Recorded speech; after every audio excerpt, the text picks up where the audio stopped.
बांग्लादेश में शेख हसीना की सरकार के खिलाफ उठे विद्रोह के बाद स्थिति कैसी है ये समझने के लिए आज तक पहुंचा है बांग्लादेश। मैं आशुतोष मिश्रा इस समय राजधानी ढाका में हूं और पहली तस्वीरें हम आपको दिखाते हैं कि आखिर इस पूरे घटनाक्रम के बाद बांग्लादेश में क्या बदला है। मेरे पीछे आप जो सड़कों पर गाड़ियों की चहल पहल देख रहे हैं, इससे आपको ये अंदाज़ा ज़रूर लगता होगा कि स्थिति कुछ तो बदली है, लेकिन बहुत सारी चीज़ों में भी बदलाव आना बाकी है। मसलन सड़कों पर आप क्या देख रहे हैं वॉलंटियर्स हैं, हाथों में डंडा लेकर के खड़े हैं। इसके अलावा जो दूसरी एजेंसीज के कैंडिडेट हैं वो यहाँ पर खड़े हैं।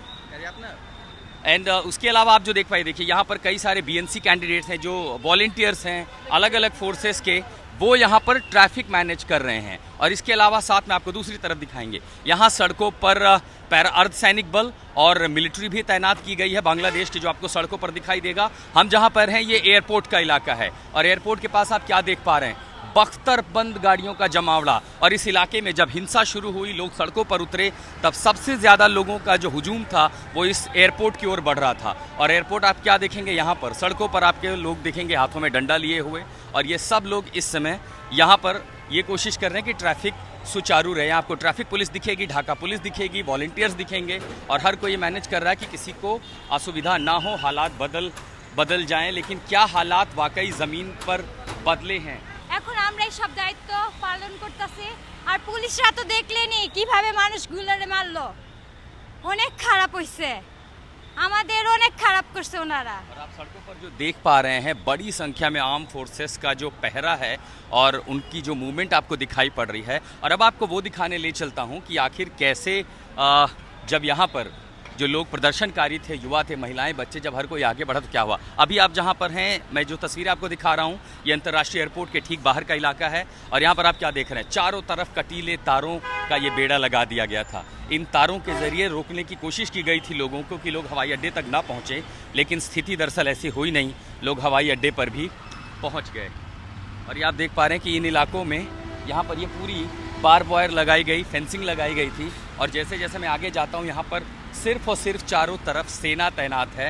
हालांकि फ़िलहाल आज जो स्थिति दिखाई पड़ती है वो पहले के मुकाबले शांत है, लेकिन ये किसी तूफ़ान की ओर इशारा करती है। मैं आपको दूसरी तरफ लिए चलता हूँ, जहाँ पर आपको जो स्थानीय सेना है और इसके अलावा जो अर्धसैनिक बल हैं, आर्म्ड फोर्सेस हैं, वो बड़ी संख्या में ढाका में तैनात हुए हैं। और इसीलिए जैसे मैं आपको दूसरी तरफ लिए चलता हूँ, आप आगे देखेंगे कि स्थिति में कितना बदलाव आया है कि चारों तरफ आपको बख्तरबंद गाड़ियां दिखाई पड़ी। ये देखिए, आप मेरे पीछे जो देख पा रहे हैं, ये बख्तरबंद गाड़ियां हैं जो बांग्लादेश सेना मेरे पीछे तैनात है, और यहाँ पर उन्होंने मोर्चा संभाल लिया। इसके साथ साथ आपको हाथों में छड़ी लिए जो लड़के दिखाई दे रहे हैं, ये वॉलंटियर्स हैं, क्योंकि सबसे ज़्यादा युवा इस आंदोलन में शामिल थे। लेकिन इसकी दूसरी तस्वीर जब दिखाई दी कि कट्टरपंथी किस तरह से अल्पसंख्यकों के धार्मिक स्थानों को निशाना बना रहे थे, उनके घरों पर, उनकी संपत्तियों पर हमला कर रहे थे। लेकिन सबसे पहले ढाका की तस्वीर आज तक के ज़रिए आप देख रहे हैं। मैं ग्राउंड ज़ीरो ढाका में हूँ और यहाँ जो देख पा रहा हूँ, ये मुझे याद दिलाता है श्रीलंका की स्थिति कि कैसे सड़कों पर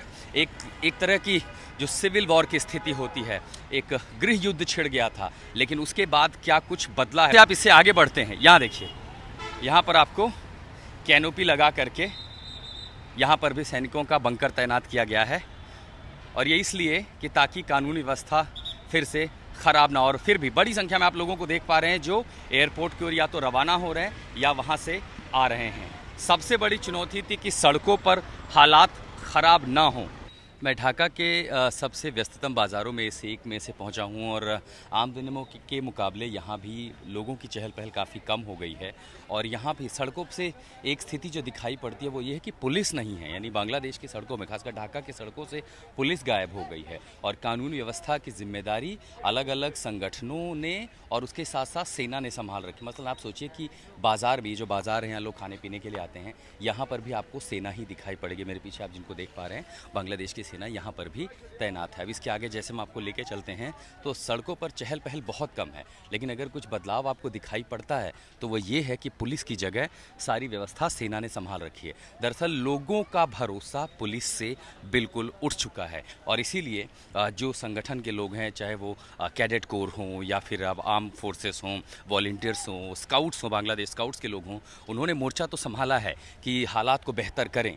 लेकिन एक ऐसा देश जहाँ कानून व्यवस्था, ट्रैफिक ट्रैफिक सुचारू करना पुलिस की जिम्मेदारी होती है, वहाँ पर मोर्चा सेना ने संभाल लिया है। और इसी से आप अंदाज़ा लगा सकते हैं कि फ़िलहाल उस मुल्क में स्थिति कैसी होगी, कि मैं जहाँ जाता हूँ जिस कोने पर मुझे सिर्फ और सिर्फ आप वहाँ पर सेना के लोग दिखाई पड़ रहे हैं। और ये ढाका सिटी में ये राजधानी की ये तस्वीर है, तो आप समझ सकते हैं कि जो अंदरूनी इलाके होंगे वहाँ पर स्थिति कैसी होगी। एक ऐसा देश जहाँ पुलिस ही शहर छोड़ करके लापता हो गई है।